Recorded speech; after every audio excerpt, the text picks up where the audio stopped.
Graduated, elevated, now it's my time to shine, yeah, let's go. Graduated, elevated, now it's my time to shine, yeah, let's go. Major moves, power moves, take it to the top. Hello and welcome to Ph.D. Hard Talk. My name is Noma Mguni, and could you please introduce yourself, doctor, and take it from there in terms of the university, your name and your research?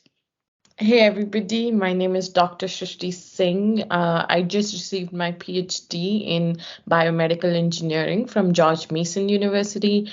I am currently going to be starting up postdoc position at the same university, and I am on a student visa in United States. Excellent, thank you very much. So today we're just going to literally discuss how to start a business during your PhD and how to manage your time, and also the key challenges that you might face whilst doing your research and managing people, finances, etc. So I guess the first question that I have is, what is the business? During my PhD, I developed a technology. It's basically an injectable contrast agent, a chemical compound that can be injected within the human body and increase the resolution of tumor cells against background cells. So this will be helpful in the future for different purposes, such as biopsies in early stages, to be able to visualize tissues, deeper tissues like pancreatic or colon cancers. And overall, it'll aid in achieving tumor diagnostics at early stages. And this sort of imaging technology that we use is photoacoustic imaging, which is also a pretty new imaging technology. So I made the contrast agent or the chemical compound for the technology, and we use the imaging technology to be able to visualize the cells. And that's basically what the business is centered around, is selling these contrast agents, because there's actually a dire need in the current market for them. Okay, and then in terms of trials as well, just to explain to the audience, did you use mice, rats? I think they're different. Yeah. How did the trials go? Yeah, in my PhD, I designed the entire imager, or the contrast agent, along with its synthesis, its characterization, all of that, lab work was done during my PhD. And then in the last 2 years of my PhD, we then tested it in vivo in mice. Mine were mouse models. These were immunocompromised mice, and we just tested, whether the contrast agent is safe to the mice. So we did some histology, pathology studies, and whether we can visualize all of the organs and the tumors within the organ. So this is basically the studies that we did during my PhD. And it's actually really important when you're trying to get a technology out that will eventually be used for clinical studies, and in clinics, you need to have these preclinical results, which are mice models. And now NIH, like the National Institute of Health, is really pushing for organoid models, which are organ on chips, all of these models in the lab. So you need to have these like benchmark studies already done before you can even think about taking it further. Excellent. So in regards to the next steps then, my understanding is that you had to apply for, patent for your idea. Yeah. Could you take us through that in regards to what it is and why it's necessary, and why you've chosen to business partner with the university as well? That's 3 things. So since the idea itself was generated in a lab between my professor, my PI, and me, the university inadvertently does get involved because we use the university's resources. His lab is located within the university, and I was employed through his grants. So it's like it's accumulation of it all. We cannot really escape the fact that the entire project was done on the premises of George Mason University. So the patent eventually, so we did let the university know. Every university in the United States has a technology transfer office. And when you can approach the technology transfer office and be like, I think we have something new, and you do, and then you write something known as a patent disclosure or an invention disclosure, and you file a provisional patent, which is only good for a year. And in that 1 year, you try to find out, more novelty about your technology. And then a year later, you file for the utility patent, which is usually filed by the university because they decide on it. They make the final decision on it because filing a utility patent is expensive. It's around 50,000 US dollars. So that is only decided. Yeah, you cannot afford that all by yourself. So it has to be the university that steps in, and you become a co-inventor on the patent.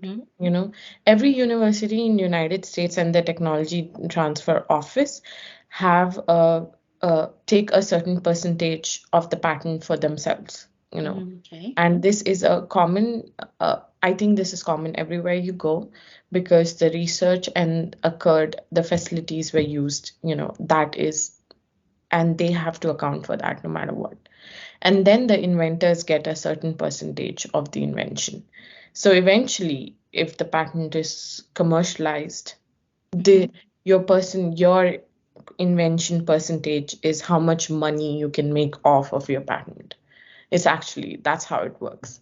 So it's and yeah, that's what we did. We had the technology, we approached the technology transfer office, and then the good thing about the tech transfer office was that in the 1 year that we had the provisional patent, wherein we were generating more data, the university thought our technology is actually worth filing the utility patent. So they hired a consulting firm, and they made the consulting firm go through all of the details of our technology, and the consulting firm said, okay, please go ahead and file a utility patent for them. So that's how this entire process worked. Excellent. And in terms of the next questions, to do with the fact that you are an international student in the US, and I believe you have a student visa. So since you've gone through this process, has that affected your visa in the sense of, do you need a different visa when you're now an entrepreneur, or do you remain on the student visa, which is quite limited, as we all know? So in terms of the visa situation, you can hold a patent on student visa. I'm currently an F1. There are two types of student visas, or in United States, F1 or J1. J1 is usually associated with postdocs, but there can be a lot of students on J1 too. I do not know the complexities of J1, but in an F1, you can hold a patent because you are an inventor on the patent.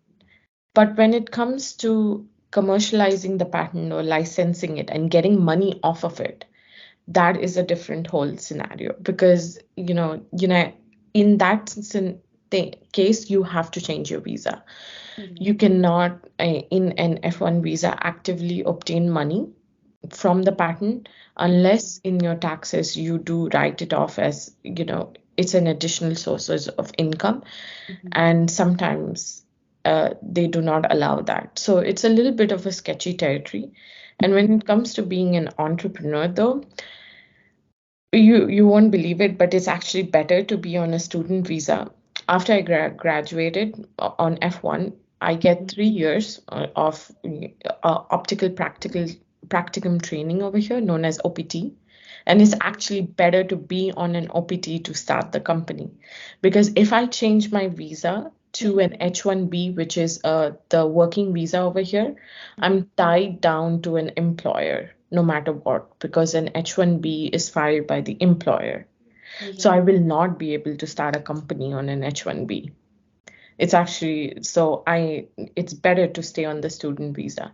And that's why I have these 3 years to make a really successful company, start it off and make a successful healthcare company. And that's what most immigrants do over here. And after that, I can change my visa, file an H1B through my own company, because my own company becomes my employer. And that's the whole visa scenario over here.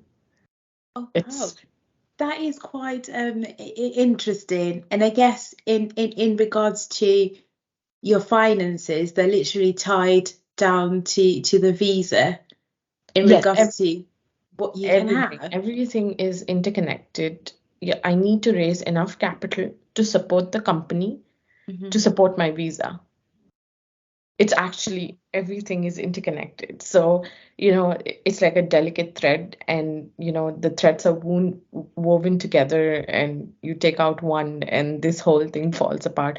It's a huge risk. No one had ever told me it's going to be easy, but it's something that I have to work with because I'm passionate about it. So Mm. I did say let me take the risk. But as I told you, if I want to stay further beyond the 3 years that I Mhm. have in United States, I need that to be funded through the company. And for that, the company needs to have enough capital to pay for my immigration and my lawyer fee.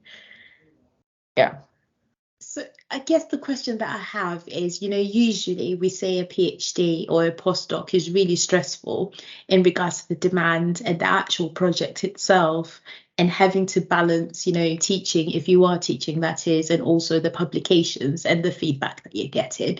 So now hearing this other element in regards to the finances, the business, and how it's all interwoven together and interconnected. I guess the question that I have is in regards to your mental health, which is how have you coped throughout, your PhD and having to speak to legal and hear what they have to say about your visa status and your finances potentially, and having to finish your PhD.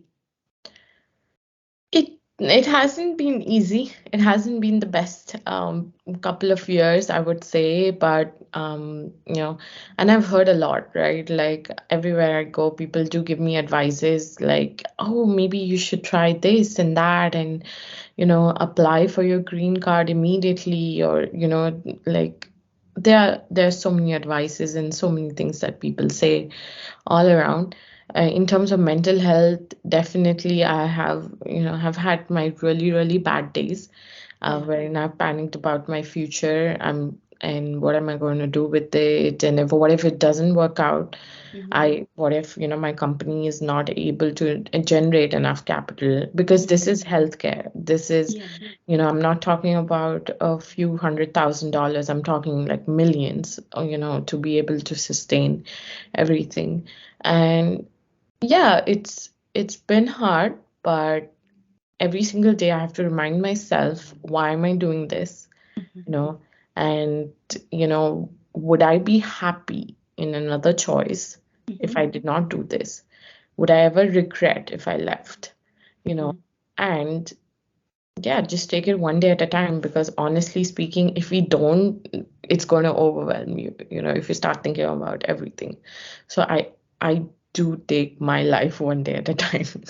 Like that's how I have become, what can I achieve today? What can I do today? And we shall deal with whatever happens tomorrow, Mhm. and keep it in tomorrow. So that's been my philosophy all along. And I have had a lot of help with respect to my mental health in Mhm. terms of family support. I've gone to therapy for 4 years. And, when I left therapy, my therapist said, her doors are always open, and I'm sure I'll seek out help if it becomes harder. Mhm. So, yeah, it's been a lot of people helping me, and, Mhm. me trying to just be like, I can do this, just take it slowly and steadily, and we'll figure the rest out. I think you've done amazing, and also the fact that you've sought for help and that people around you have recognized the fact that you do need the support in different ways. So I think that by itself is a big step towards you establishing your business. And I guess, sorry. What were you going to say? Yeah, please go ahead. Sorry. Yeah. So I was just going to go into, the recruitment of staff, and I think you touched on this in our previous conversation in regards to having to go on a different course as well whilst you're doing your PhD and working on the business. So could you just take us through that in regards to learning about what it is to start a business? I can put it that way. What is it to start a business?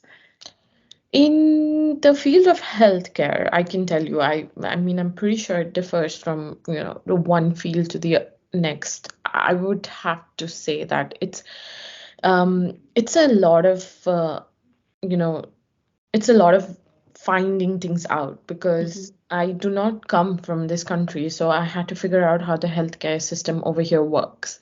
And that was actually one of my biggest goals in while I was getting my PhD, was to figure out this healthcare system, like how insurance works here, how surgeons, the entire field of surgery works here, radiology, because this will eventually be a contrast agent, and for imaging. So how does that department work? How do they get technologies in?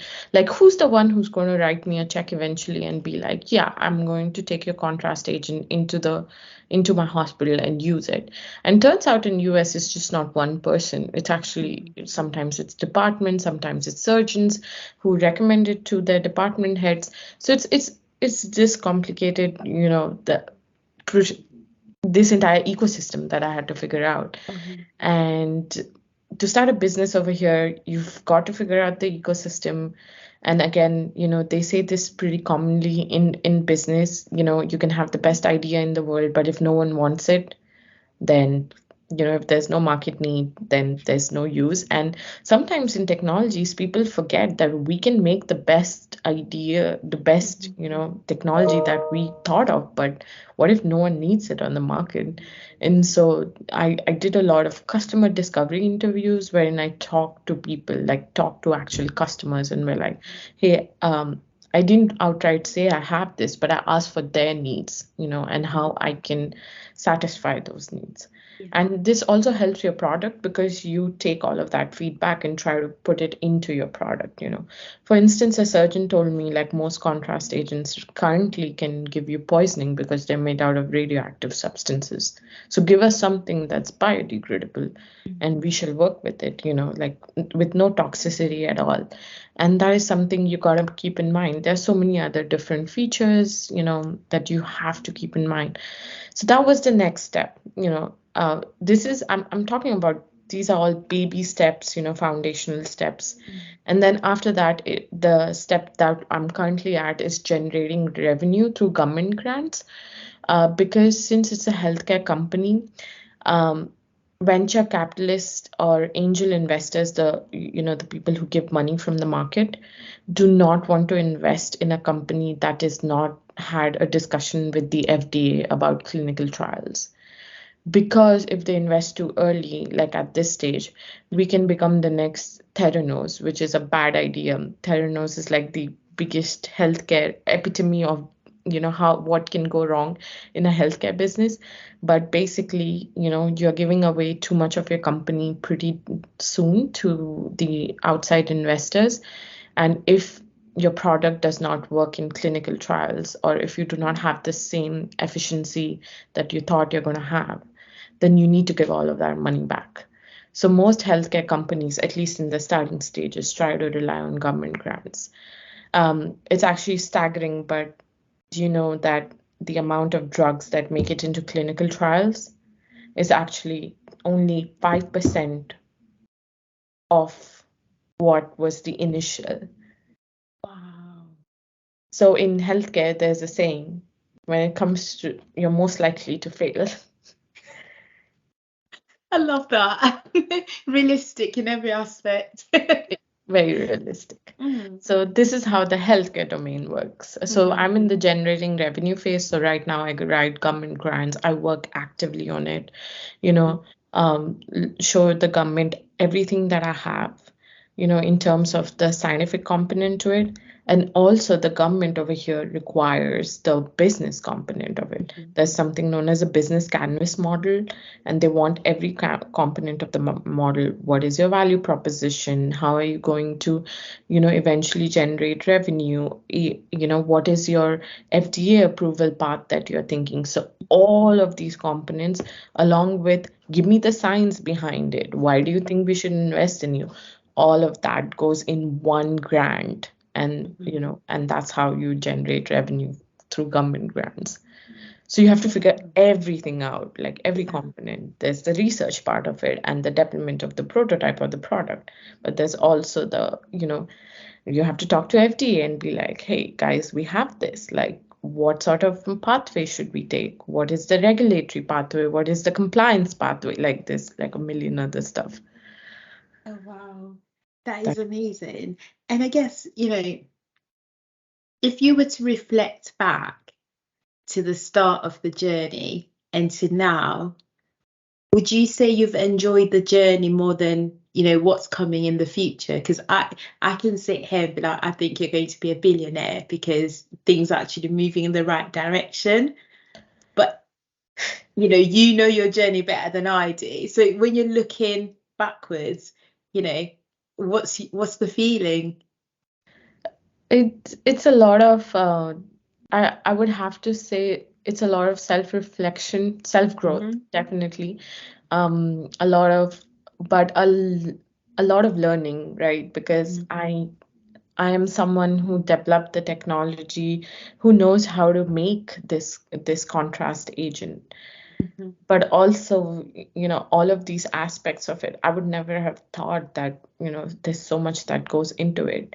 Let me tell you something which is so close to my heart. When I was trying to talk to different customers, eventually this will be used on patients.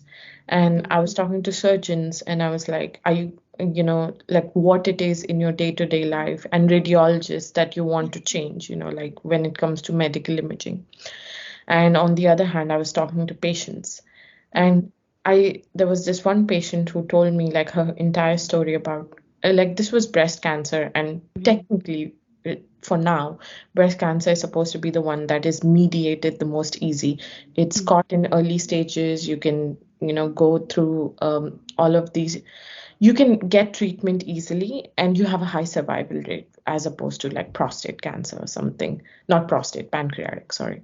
So I was talking to her and she told me something, and she was like, because I was asking her like when they diagnosed you, right? Okay, hers was a little bit in the later stages that she got diagnosed, and then she told me that she decided not to take out her breast, right? Not to take out her entire breast. And I was like, but your tumor can come back if you don't take out your entire breast, right? And she's like, I would rather live with that, and go through another cycle of like diagnostics and treatment and everything than give away my breast. And I was like, there's so many personal decisions that go in when people are trying to get treated. Yeah. And I was blown away by her conviction that, okay, she's not going to take out her breast no matter what, right? And she has to go through this entire treatment, diagnostics, everything again. And it's expensive. She was telling me like MRIs are expensive, CTs are expensive, especially with contrast. MRI with contrast is like 2 times more expensive than a normal MRI, right? All of these things. A mammography is expensive and painful, like as they said, So I can see that if they can go into a clinic and in the earliest stages ever, like just in the early stages, if they can catch the tumor using my dye and just an ultrasound system with the laser, that changes someone's life. It does. Because eventually she might not have to even worry about the fact that her tumor can reoccur, because they caught it early enough and they take it out. And that is what has changed everything for me. Like all of their stories, when I put it all together, I'm like, if I can do this, if I can somehow make their lives better, even by, because there's a lot of pain in these patients, the pain, the things that they've been through. She told me her husband gave her the divorce papers the day she was on the chemotherapy chair. That's a person. Yeah. And that's it. That's all I needed. And that's what I've learned in this journey. You know, like talking to people, talking to surgeons, everybody that I've talked to, they've taught me so much. And